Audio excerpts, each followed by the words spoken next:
நடா பறிக்கிற? நீ மட்டும் தான் மறிப்பியா? நாங்களும் மறிப்போம். நானும் தான்.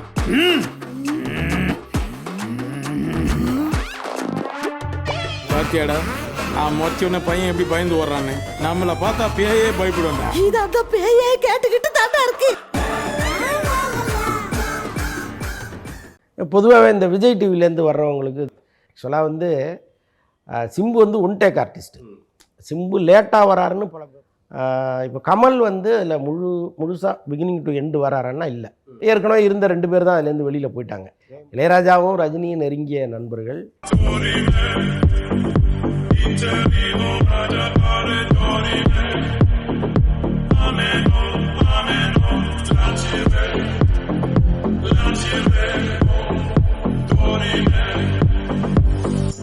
ஹாய் வீப்ளே ட்ரெண்டிங் நேயர்கள் அனைவருக்கும் வணக்கம். நான் உங்களோட ஐசக். வலைப்பேச்சு அந்தணன் அவர்களுடைய வலையில சிக்கின பிரபலங்கள் யார் அப்படின்றத பார்க்க போகிறோம், இல்லை அவர்கிட்ட கேட்க போகிறோம். வாங்க சார். வணக்கம் சார். வணக்கம். படத்துக்கு நிறைய முயற்சிகள்லாம் எடுக்கிறாங்க கதாநாயகங்கள்லாம். சில போஸ்டர்லாம் பார்க்கும்போது ரொம்ப வித்தியாசத்தெல்லாம் காட்டுறாங்க சில நடிகர்கள். இந்த நடிகர்கள் லிஸ்ட்டில் பார்க்கும்போது இப்போ வளர்ந்து வந்துட்டு இருக்கிறது மாதிரி தெரியுது ஒருத்தர், கவின் அப்படின்றவர். இவரை பற்றி எப்படி சார் நீங்கள் பார்க்குறீங்க? பொதுவாகவே இந்த விஜய் டிவிலேருந்து வர்றவங்களுக்கு தமிழ் சினிமாவில் வந்து கதவுகள் கொஞ்சம் திறக்குது பலமாக. அவங்களும் அதுக்கேற்ற மாதிரி தன்னை தயார் பண்ணிட்டு வராங்க ஒவ்வொரு முறையும். ஏற்கனவே சிவகார்த்திகேயன் ப்ரூவ் பண்ணியிருக்கிறாரு. இப்போ அடுத்து வேகமாக கவின் வந்துட்டு இருக்காரு. நடுவில் சந்தானம் வந்து ஒரு மிகப்பெரிய ட்ரெண்ட் செட்டராக இருந்தார். காமெடியில் வந்து வடிவேலுக்கு அடுத்து யாருமே இல்லை, அதுக்கப்புறம் ஒரு வெற்றிடம் தான் அப்படின்னு நினைக்கும் பொழுது சந்தானம் வந்து அந்த கேப்பை ஃபில்லப் பண்ணார். அதற்கப்புறம் அவர் ஹீரோவாக மாறி சில முயற்சிகள்லாம் பண்ணி மீண்டும் பழைய ஃபார்முக்கு வந்துட்டார். அதனால் வந்து இந்த விஜய் டிவி வரவுகள் வந்து சோடை போகிறதே கிடையாது. அதில் கவின் உள்ளே வந்திருக்கிறாரு. Okay okay. கவினுக்கு வந்து நிறைய இப்போ யங்ஸ்டர்ஸ் கூட்டம் கூட்டிகிட்டே இருக்குது. ஏற்கனவே சிவகார்த்திகேயன் பார்த்தீங்களா, எவ்வளோ பெரிய ஆள், அவரை மறந்துட்டோம் பாருங்க. கண்டிப்பாக சிவகார்த்திகேயன் வந்து ஒரு மிகப்பெரிய சக்ஸஸ் ஹீரோவாக இன்றைக்கி மாறி இருக்கார். இப்படி நிறைய பேர் உள்ளே வரும்பொழுது கவின் வந்து தன்னை அதற்காக தயார் பண்ணிக்கிட்டே வர்றார். சந்தர்ப்பம் கிடைக்கும் பொழுதெல்லாம் அவருடைய இதை வந்து அவர் ப்ரூவ் பண்ணிகிட்டே இருக்கார். பிக் பாஸ் வந்தார், அதில் அவருக்கு ஒரு பெரிய ரசிகர் கூட்டம் வந்துச்சு. அவர் நெகட்டிவாக ஒரு பக்கம் பேசப்பட்டாலும் நெகட்டிவ் பப்ளிசிட்டியே ஒரு பெரிய இடத்துக்கு கொண்டு வந்து சேர்க்கும். ஸோ கவின் வந்து அப்படி வேகமாக வந்தார். அவருடைய டாடா ஒரு மிகப்பெரிய ஹிட் ஆச்சு. அப்புறம் நல்ல கதைகளை தேர்வு செய்கிற அளவுக்கு அவருக்கே ஒரு பர்சனலாக ஒரு நாலேஜ் வந்துருச்சு இப்போது. ஸோ அதனால் அவர் இப்போ இந்த இளன் டைரக்டர்லாம் ரொம்ப ஏற்கனவே வந்து பியார் பொறாமை காதல்னு ஒரு படம் ஒன்று பண்ணார். அது ஒரு பெரிய ஹிட் அந்த படம். அதுக்கப்புறம் எதிர்பார்க்குற படமாக இது அமைஞ்சுது. அந்த ட்ரெய்லர்லாம் பார்த்துட்டு ஒரு மிகப்பெரிய வரவேற்பு ரசிகர்கள் மத்தியில். இப்போ இந்த படம் இப்போ ரிலீஸ் ஆகிருக்கு. இதோடைய ரிசல்ட் என்னங்கிறது போக போக தான் தெரியும்.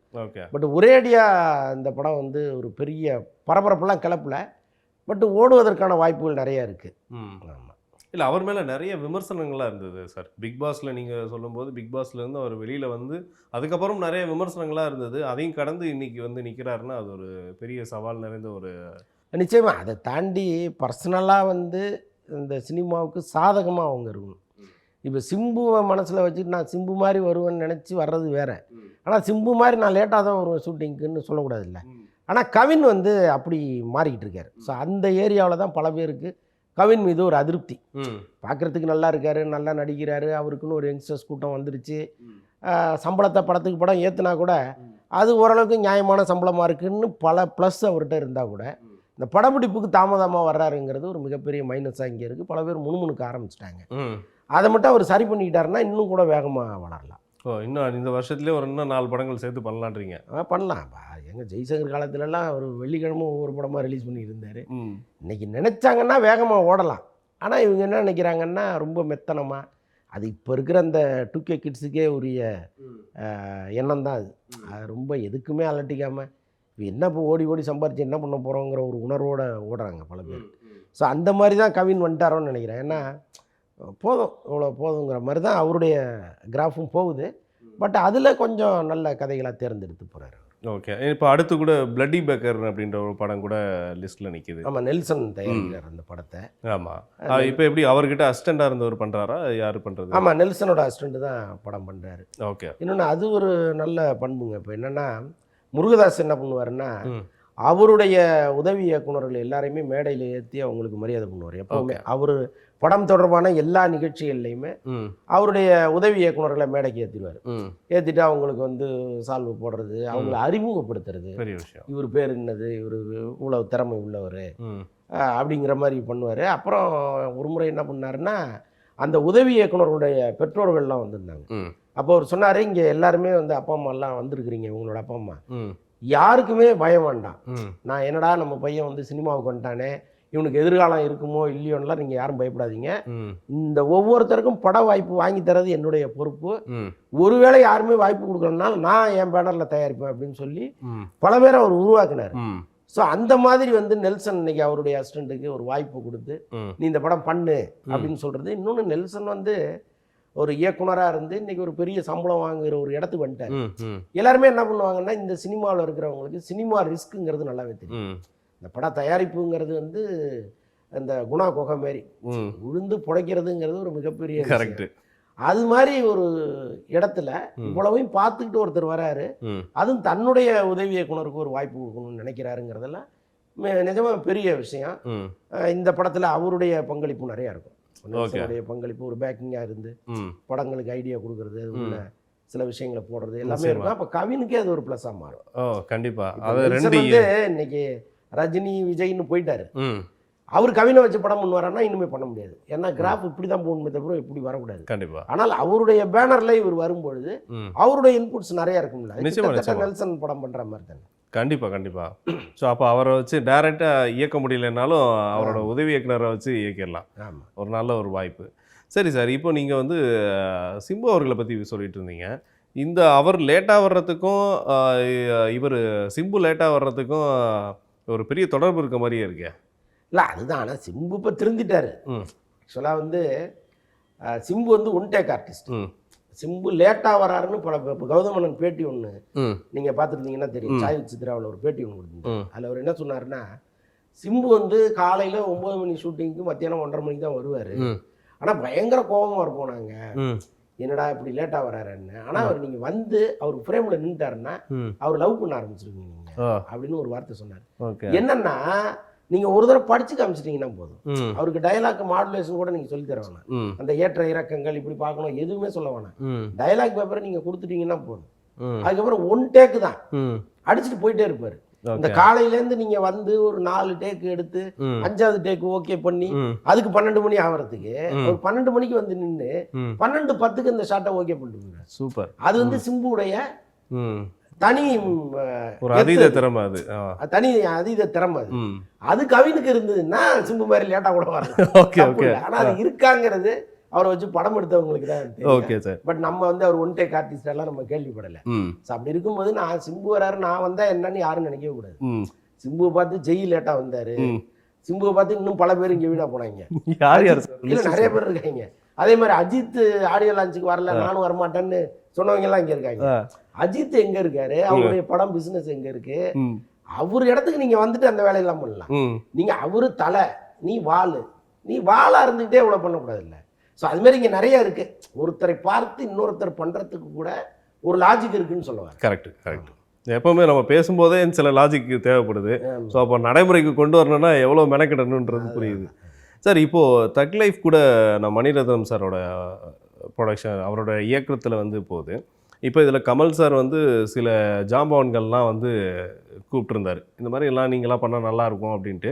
ஆனால் அவருடைய சில இப்போ இடையில பார்த்தீங்கன்னாக்கா அவருடைய கொஞ்சம் பிஸியான ஷெட்யூலில் நேரம் வந்து அதுக்கு சரியாக கொடுக்க முடியாமல் இருந்தார் அப்படின்னு நம்ம பத்திரிகைகள்லாம் நம்ம படித்தோம். இப்போ வந்து அதில் ரொம்ப ஒரு பேக் போனாக இணைஞ்சிருக்காரு சிம்பு. ஸோ இந்த படம் இப்போ எப்படி இருக்கும் அப்படின்றத உங்களோட கருத்து சொல்லுங்கள். இந்த படம் ஆரம்பிக்கும் போதே அது மல்டி ஸ்டாரர் மூவின்னு தான் ஆரம்பித்தாங்க. இப்போ கமல் வந்து அதில் முழுசாக பிகினிங் டு எண்டு வராருன்னா இல்லை, அவர் வந்து ஒரு போர்ஷன் தான் வர்றாரு. பாக்கி எல்லாருமே இப்போ ஒவ்வொருத்தராக ஷேர் பண்ணிக்கிறாங்க. அதில் சிம்புவுக்கு இன்னும் கொஞ்சம் கூடுதல் போர்ஷன் இருக்குது. ஏன்னா அவர்கிட்ட 60 நாள் டேட் வாங்கியிருக்காங்க. Okay okay. சிம்பு கிட்டத்தட்ட 60 நாளுங்கிறது ஒரு முழு படத்துக்கான டேட்டு தான். இன்னொன்று, மணிரத்னம் வந்து மற்றவங்க மாதிரி எடுத்து கட் பண்ணி தூக்கி போடுறவர் கிடையாது. ரொம்ப பிளானிங்காக இருப்பார். அவர் என்ன எடுக்கிறாரோ அது படத்துக்குள்ளே வரும். மேக்சிமம் யாரும் நறுக்கி போடாத இயக்குநர்கள் கிடையாது. ஆனால் அதில் மேக்சிமம் வந்து பயன்படுத்துவார். ம் அப்போ 60 நாள் டேட்டு வாங்குறாருன்னா இப்போ சிம்புவுடைய போர்ஷனுங்கிறது ம் ரொம்ப முக்கியமானதாக இருக்கும். ம் அதில் கமல் வந்து ரொம்ப ஒரு கால்வாசி படம் தான் வராருங்கிற மாதிரி தகவல்கள் ம் இருக்கு. இன்னொன்று அவருடைய மிகப்பெரிய ஹிட்டான விக்ரம்லேயே ம் இன்ட்ரோலுக்கு பிறகு தான் கமல் வராரு. கண்டிப்பா. ஸோ அதனால அதையே கூட ஒரு சென்டிமெண்ட்டாக வச்சுக்கிட்டு ம் படத்தில் நம்ம பாதி வந்தோம்னா ஹிட் ஆகும் போல இருக்கு அப்படின்னு கூட நினைச்சிட்டுல கொஞ்சமாக வராரா என்னன்னு தெரியல. பட் சிம்புவை தாண்டி படத்தில் இன்னும் நிறைய பேர் இருக்காங்க. அசோக் செல்வன் இருக்காரு. ம் ஏற்கனவே இருந்த 2 பேர் தான் அதுலேருந்து வெளியில் போயிட்டாங்க. ஆமா, ஆமா. துல்கர் சல்மானும் போயிட்டாங்க. கண்டிப்பா. அந்த இடத்துக்கு மற்றவர்களை கொண்டு வரணும். ம் அதுல வந்து இப்போ ஒருத்தர் அசோக் செல்வன் வந்துட்டாரு, ம் சிம்பு வந்துட்டாரு, ம் இன்னொருத்தர் யாரோ. இவர் காளிதாஸ் ஜெயராம் சாரோட பையன். ஓகே, அவ்வளோ. ஸோ அவரோடது. ஆமாம், இது எல்லாமே ஓரளவு கூட்டணி வந்து இன்னைக்கு நீங்கள் சொல்கிற மாதிரி இந்த 2K கிட்ஸை டச் பண்ணுற ஆட்கள் தான் இவங்கெல்லாம். Okay sir. அப்புறம் இப்போ ரஜினி சாரோட படங்கள் வந்து அடுத்தடுத்த வரிசையில் இந்த வேட்டையன் பற்றி கொஞ்சம் சொல்ல முடியுமா சார்? வேட்டையன் வந்து இப்போ ரஜினி இன்னையோட அவருடைய போர்ஷனை முடிச்சிடுறாரு. Okay sir. முடிச்சுட்டு 4லேருந்து வேற படத்துக்கு போயிடுறாரு. ம் ஆக்சுவலாக நடுவில் ஒரு சின்ன கிளாஷ் ஆகி போச்சு. யாருக்கும் சார்? இல்லை இப்போ ஞானவேல் வந்து திட்டமிட்டு படம் எடுக்கிறவர் தான். ம் அவர் திடீர்னு ரஜினிகிட்ட வந்து ஏற்கனவே அவர் வந்து டேட்டு கொடுத்தது போக ம் இன்னொரு 40 நாள் எனக்கு எக்ஸஸ் ஆகணும்னு கேட்டது. ம் அதில் வந்து பயங்கர டென்ஷன் ஆகிட்டார். ம் ஏன்னா அவர் எப்போவுமே வந்து ஒரு டேட்டு கொடுத்தாருன்னா ம் அந்த டேட்டை ஃபாலோ பண்ணுங்கிறதுல ரொம்ப உறுதியாக இருப்பார். ம் ம் அதே மாதிரி வந்து ஒரு காலையில் 6 மணிக்கு ஷூட்டிங்னா வித்து மேக்கப்போட 6 மணிக்கு அங்கே இருப்பார். ம் ம் ஸோ அது மாதிரி எவ்வளோ காலம் இருக்கார் அவர். பெரிய விஷயம். இப்போ இருக்கிற பசங்க ஒவ்வொருத்தரும் ரஜினியை பார்த்து கற்றுக்கணும். கண்டிப்பாக. ஏன்னா அவர் ஒரு நாளும் ஷூட்டிங்க்கு லேட்டாக வந்ததே கிடையாது, அவரால் ஷூட்டிங் தடைப்பட்டதுங்கிறதே கிடையாது, இருந்ததே கிடையாது. ம் ஸோ அப்படிப்பட்டவர் வந்து இப்போ அடுத்த படத்துக்கு ஒரு டேட்டை சொல்லியிருக்கிறார், இந்த மாதத்துலேருந்து நான் வரேன்னு இருக்கார். அப்போ திடீர்னு போய் சார் இன்னொரு 20 நாள் கொடுங்கன்னா எப்படி அவரால் கொடுக்க முடியும்? ம் அப்போ அவர் என்ன பண்ணுறாரு, இல்லைங்க அதுக்கெல்லாம் வாய்ப்பே கிடையாது, அதிகபட்சம் ஒரு 4 நாள் தரேன், அதுக்குள்ளே வேணா ஏதாவது பண்ணிங்க அப்படின்னு சொல்லி அதை தான் இப்போ பண்ணி இன்னையோட முடிக்கிறாங்க. Okay okay okay. முடிச்சுட்டு இதுக்கப்புறம் அந்த 40 நாளுக்கான ஃபுட்டேஜஸ் வந்து 4 நாளில் கிடைக்குமா? இல்லை அந்த கதை எப்படி? அப்படி எடுக்க மாட்டாங்க, ம் அதில் ஏதாவது மாற்றம் பண்ணி. ம் ஏன்னா இப்போ திடீர்னு நுழைச்ச போர்ஷனாக தான் இருக்கும் அது. ம் ஏற்கனவே தெளிவாக ஒரு ஸ்க்ரீன் ப்ளே பண்ணிட்டு வந்து ம் ரஜினிக்கான போர்ஷனை கரெக்டாக வச்சுருப்பாங்க. அதில் கொஞ்சம் ஏதாவது மாடிஃபை பண்ணி இன்னும் கொஞ்சம் சேர்க்கலாமான்னு நினைக்கும் போது அது அவர் ஒத்துழைக்கணும். கண்டிப்பாக. பட் அவர் வேணாங்கும் போது சரி ரைட்டு, ஏற்கனவே நம்ம போட்ட ஃபார்முலா அப்படியே போயிடுவோம், ம் மேற்கொண்டு ஏதாவது ஒரு 4 நாள் போட்டோம்னா அது கொஞ்சம் சரி பண்ணிடலான்னு நினச்சி. ம் சினிமா அப்படி தானே, மேஜிக் தானே, கண்டிப்பாக. ஒன்று மாற்றி மாற்றி பண்ணி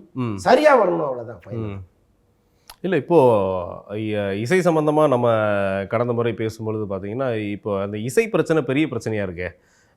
இப்போ பார்த்தீங்கன்னா அந்த படத்துக்கு வந்து ஒருத்தரும் வந்து உரிமை கோர ஆரம்பித்தா என்ன நடக்குன்ற ஒரு பிரளயமே, அது எப்படி என்ன மாதிரி மாறப்போகுதுன்னு தெரியல சார். பாடல் ராயல்ட்டி கண்டிப்பாக இப்போ கிட்டத்தட்ட வழக்கு வந்து ரஜினி சார் மேலே கூட போடுறாங்களாமே. இல்லை ரஜினி மேலாம் வழக்கு போட முடியாதுங்க. அவர் தான் கூப்பிட்டு சொல்லியிருக்காரு சார், இளையராஜா சார், தம்பி நான் உங்கள் மேலேயும் வழக்கு போட போகிறேன்னு சொல்லியிருக்காரு சார். இல்லை அப்படிலாம் சொல்ல மாட்டார். இளையராஜாவும் ரஜினியும் நெருங்கிய நண்பர்கள். ரஜினி வந்து இளையராஜாவை சாமி சாமின்னு தான் கூப்பிடுவார், இளையராஜா ரஜினியை வாப்புன்னு தான் கூப்பிடுவார். ஸோ அந்த அளவுக்கு அவங்களுக்குள்ள ஒரு நெருக்கம் இருக்குது. அப்புறம் ஏன் நோட்டீஸ் அனுப்பிச்சாரான்னு கேட்கக்கூடாது. அது வந்து தொழில் தொடர்பான ஒரு விஷயம். நட்புங்கிறது வேற, தொழிலுங்கிறது வேறையா இளையராஜா பார்க்குறாரு. இன்னொன்று நிறுவனத்தின் மேலே தான் வழக்கு போட்டிருக்காரு, ரஜினி மேலே போடல. இன்னொன்று இதில் பயன்படுத்தப்பட்ட வசனங்கள் எல்லாமே ரஜினியாக எழுதுனது கிடையாது, வேறொரு டைரக்டர் எழுதி ரஜினி பேசியிருக்காரு. ஓகே. அதே மாதிரி வேறொரு பாடல் ஆசிரியர் எழுதி ரஜினி பாடியிருக்காரு, ரஜினிக்காக வேற ஒருத்தர் பாடியிருக்காரு, ஒரு வாய்ச்சிருக்காரு, அவ்வளோதான். மற்ற அதுக்கும் ரஜினிக்கு எந்த சம்மந்தமும் கிடையாது. அதனால ரஜினி மேலே வழக்கு போடுறதுங்கிறதுலாம் சாத்தியமே கிடையாது. இளையராஜா வழக்கு போட்டது ஏன் அவர் போடலாமா அப்படின்லாம் பல கேள்விகள் வந்தால் போடலாம், அதுக்கு அது உரிமை இருக்குது. ஏன்னா சட்டத்திற்கு உட்பட்டு தான் ஒரு வேலையை செய்கிறாரு. அந்த ராயல்ட்டி சட்டம் என்ன சொல்லுதுன்னா, இசையமைப்பாளருக்கான காப்புரிமையை நீங்கள் கொடுத்துட்டு அதை பயன்படுத்துங்கன்னு சொல்லுது. அந்த சட்டத்தின்படி அவர் மற்றவர்கள் மேலே வழக்கு போடுறாரு. நம்ம எங்கே அங்கே முரண்படுறோம்னா, இந்த காப்புரிமையிலேருந்து கொஞ்சம் நீங்கள் தயாரிப்பாளர்கிட்ட கொடுங்க, இந்த சட்டத்தையே வந்து மாற்றுங்க. இப்போ ஜேம்ஸ் வசந்தன் வந்து அவர் ஒரு ஐடியா ஒன்று சொன்னார். இப்போ இந்த சட்டத்துக்கு எதிராக நீங்கள் போராடிக்கிட்டு எனக்கு இவ்வளோ கொடு அவ்வளோ கொடுன்னு நீங்கள் சண்டை போடுறதை விட, நீங்கள் நேரடியாகவே இப்போ எம்பியாக இருக்கீங்க, பார்லிமெண்ட்டில் பேசி இந்த சட்டத்தில் ஒரு திருத்தத்தை கொண்டு வந்து ஒரே நாளில் சரி பண்ணி நீங்கள் வந்து உங்களுக்கானதை அதை மாற்றிக்க வேண்டியது தானே. இதில் வந்து தயாரிப்பாளர்களுக்கும் ஒரு பங்கு போகணும், பாடலாசிரியர்களுக்கு போகணும், பாடினவங்களுக்கு போகணும், அப்படின்லாம் பிரிச்சுட்டோம்னா இந்த குழப்பமே வேணாமே, இதை நீங்கள் நேரடியாக சட்டமாகவே கொண்டு வரலாமேன்னு அவர் ஒரு ஐடியா கொடுக்குறாரு. அது நல்லா இருக்குது. அதை இளையராஜா பேசினாருன்னா உடனே நடந்துடும். ஏன்னா இளையராஜா மேலே மோடி அவ்வளோ மரியாதை வச்சுருக்காரு. ஸோ இப்போ பார்லிமெண்ட்டில் பேச வேண்டியவர் அமைதியாக இருக்கார், அங்கே விட்டுட்டு வெளியில் வந்து கம்பு சுற்றிட்டு இருந்தால் சுற்றிட்டே இருக்க வேண்டியதுதான். ஸோ அதுதான் நமக்கு அதில் முரண்பாடை தவிர அவருடைய உரிமையை கேட்பதில் எந்த தவறுமே இல்லை. அதுக்கு எல்லா உரிமையும் உண்டு. ஒரு தயாரிப்பாளர் கூட அதில் பார்த்தீங்கன்னா ஒரு கட்டுமான பணி நடக்குது, அதில் வந்து வேலை செய்கிறவங்க எல்லாரும் அது உரிமை கோருனா அந்த வீடு யாருக்கு சொந்தம் அப்படின்ற மாதிரியான அப்படி பேச்சு போயிடுச்சு. இல்லை, தப்பு கிடையாதுங்க. ஒவ்வொருத்தரும் ஒரு விஷயத்தை பற்றி கருத்து சொல்லலாம். அந்த கருத்தில் எவ்வளோ நியாயம் இருக்குங்கிறத நம்ம பார்க்கணும். அவர் சொல்கிறதுல நிறைய நியாயம் இருக்குது. ஒரு தயாரிப்பாளர் வந்து பணம் கொடுக்கலன்னா நீங்கள் எங்கேருந்து இசையை வைப்பீங்க? உங்கள் இசையை நீங்கள் எதுக்குள்ளே கொண்டு போய் போடுவீங்க? இப்போ இளையராஜா வந்து நிறைய தனி பாடல்கள் போட்டிருக்காரு, பக்தி பாடல்கள் போட்டிருக்காரு. ஒரு சினிமா பாட்டு அளவுக்கு இது ஹிட் ஆயிருக்கா? இல்லைல்ல. அப்போ அது சினிமாவுக்குள்ளே போய் உட்காரும்போது தான் ஹிட் ஆகுது. கண்டிப்பாக நீங்கள் தனி பாடல்கள் எதுவுமே ஹிட் ஆகலையே இளையராஜா பாட்டு. அப்போ சினிமா பாடல்கள் தானே முக்கியத்துவம் வாய்ந்ததாக இருக்குது. அப்போ அதுக்கு யார் காரணமாக இருக்கா? ஒரு தயாரிப்பாளர் காரணமாக இருக்காரு, ஒரு இயக்குனர் காரணமாக இருக்காரு, இன்னும் பல பேர் அதில் காரணமாக இருக்காங்க, ஒரு நடிகர் காரணமாக இருக்காரு. இது எல்லாம் சேர்ந்து தான் பாடல் வந்து மேலே போகுது. கண்டிப்பாக. அப்போ நீங்கள் என்ன பண்ணணும்? எனக்கு என்ன உரிமை இருக்கோ அதில் அந்த உரிமை அவர்களுக்கும் இருக்கும். சரிபாதியாக கொடு. அதனால தான் வந்து கேராஜன் மாதிரியான தயாரிப்பாளர்கள் சண்டை போடுறாங்க. இதில் வந்து நியாயம் இருக்குது, நீ ஏன் அநியாயமாக ஒரு வேலை செய்கிற அப்படின்னு கேட்குறாங்க. அது இன்னும் வார்த்தைகள் ரொம்ப ஜாஸ்தியாக போய் உனக்கு பணத்தாசை பிடிச்சி அலையிற அப்படின்லாம் சொல்கிறாங்க. பட் என்ன இருந்தாலும் தயாரிப்பாளருங்கிறவர் ரொம்ப முக்கியமானவர். அவருக்கு நீங்கள் ஒரு பெரும் தொகையை கொடுத்துட்டு மற்றதை தான் பிரிச்சுக்கணுங்கிறது தான் நியாயமானது. அது சட்டத்தில் இருக்கான்னா இல்லை. இந்த சட்ட திருத்தத்தை மேற்கொள்ள வேண்டியவர்கள் யாருன்னா தயாரிப்பாளர் சங்கம். இவங்க ஒரு லாயரை போட்டு அங்கே போய் அதுக்காக போராடி. இப்போ இளையராஜா எப்படி உச்சநீதிமன்றம் வரைக்கும் போகிறாரு, அப்போ நீங்கள் போகணும்ல. நீங்கள் போய் அந்த சட்டத்தை திருத்துங்க, அங்கே போய் ஃபைட் பண்ணுங்க, உங்களுக்கான உரிமையை வாங்குங்க. அதில் கொஞ்சம் எடுத்து இளையராஜாவை கொடுங்க. எடுத்து கொடுக்குற இடத்துல நீங்கள் இருங்கிறது. என்னென்னா ஐபிஆர்எஸ்ன்னு ஒரு அமைப்பு இருக்குது. முயற்சி ஷூட்டிங் போகலை, திடீர்னு பாதியில் பிரேக் ஆகிடுச்சு.